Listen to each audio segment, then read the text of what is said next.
मैं हूं consultant gynaecologist. आज मैं आपको बताऊंगी कि ऑब्स्टेट्रिक कोलेस्टेसिस यानी हमल के दौरान जो खारिश होती है वो क्यों इतनी खतरनाक समझी जाती है, उससे माँ और बच्चे को क्या नुकसान होता है।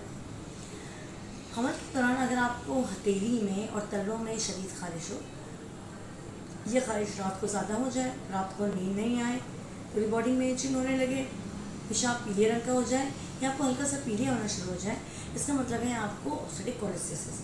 ये जिगर की खराबी की वजह से होता है और ये हामला औरतों की बीमारी है जो उनके आखिरी के 3 महीनों में होती है। इससे सबसे ज़्यादा नुकसान बच्चे को होता है क्योंकि इसकी वजह होती है माँ के खून में बाइल एसिड्स का बढ़ जाना। ये बाइल एसिड्स बच्चे को माँ के पेट में मार सकते हैं, उससे पहले डिलीवरी हो सकती है और ये नुकसानदा होती है अगर माँ टाइम पे बच्चे को डिलीवर नहीं कर रहा है। इसका इलाज यही होता है कि अगर आपको ऐसी कोई खारिश हो रही हो तो बिल्कुल टाइम पे डॉक्टर को दिखाएं।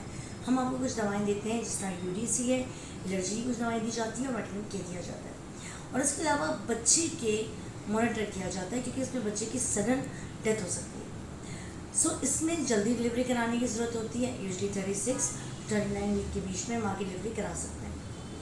अगर आपको ऐसी कोई खारिश है तो घर नहीं बैठे, ये खतरनाक हो सकता है, आपके बच्चे की जान जा सकती है। टाइमली कंसल्ट करें। अगर आप मुझे दिखाना चाहते हैं तो मैं प्रैक्टिस करती हूँ अंकल सैयद हॉस्पिटल में, अल्तमत जनरल हॉस्पिटल में, हलालिया अहमद। नीचे दिए गए नंबर पर कॉल करें। आप घर बैठे वीडियो कंसल्टेशन भी कर सकते हैं। Thank you so much.